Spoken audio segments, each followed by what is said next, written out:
Why does the kid who was once overlooked grow up to dominate the boardroom? Why does the child, who felt invisible sometimes, become the loudest voice in the room? In America, we glorify the alpha, the self-made leader, the dominant entrepreneur, the high-performing athlete, the man or woman who takes charge. From Wall Street to Silicon Valley, from high school football fields to corporate offices, dominance is often confused with destiny. But here's the uncomfortable question. What kind of childhood creates the person who feels the need to lead at all costs? Picture this: a 10-year-old boy in suburban Texas. Friday night lights. His dad in the bleachers, arms crossed. The boy scores a touchdown, applause, approval. On the ride home, his father says, "Good, but you missed that block in the second quarter." The boy nods. Something inside him tightens. Achievement equals love. Performance equals worth. Now picture a different scene. A girl in New York City, top of her class.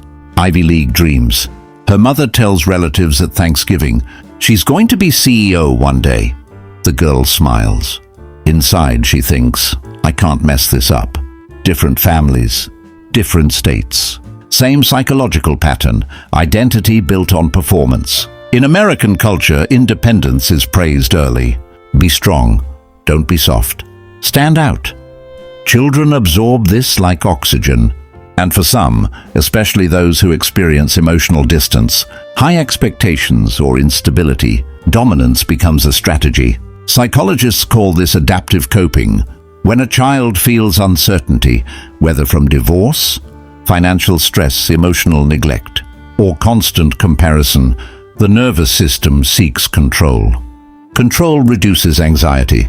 Leadership becomes a shield. If I'm the strongest, I won't be hurt. If I'm the leader, I won't be left out. If I'm admired, I won't be ignored.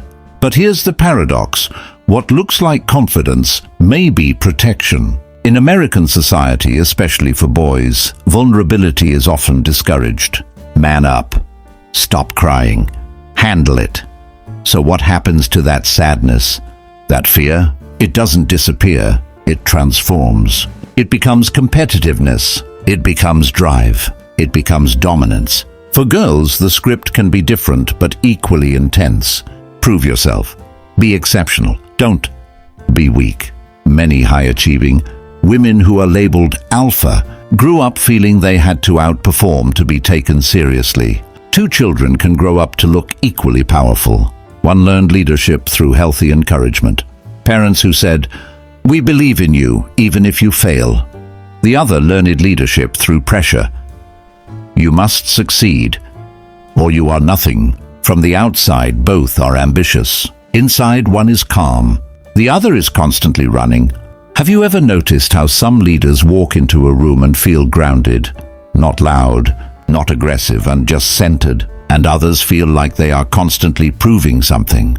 That difference often traces back to early emotional safety. Attachment theory shows us that children who feel secure don't need to dominate to belong.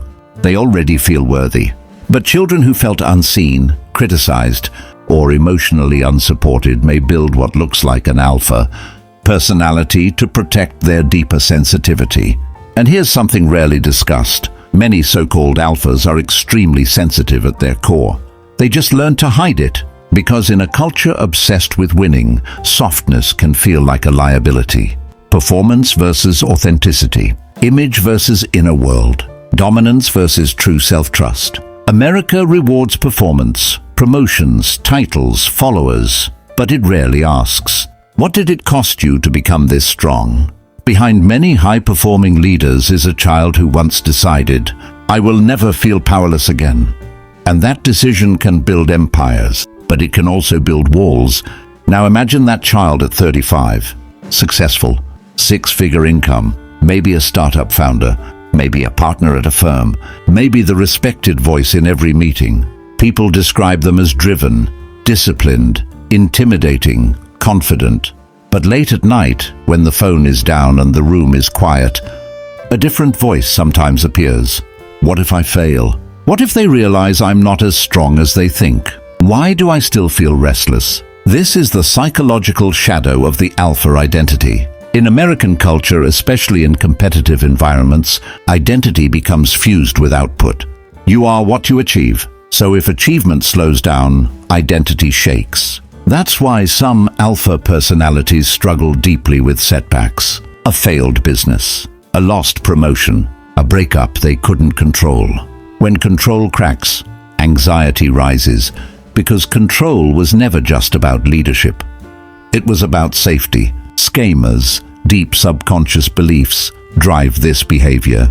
I must win to matter. If I slow down, I fall behind. Vulnerability equals weakness. These beliefs are rarely conscious. They feel like truth, but they are often childhood conclusions made in moments of emotional intensity. And here's the irony: the very traits that create success, competitiveness, resilience, high standards, can quietly sabotage intimacy and inner peace. How do you relax when your nervous system learned that slowing down is dangerous? How do you connect deeply when you were taught to armor up? This is where we see the split: external power, internal pressure. But there is another version of the alpha, an integrated alpha.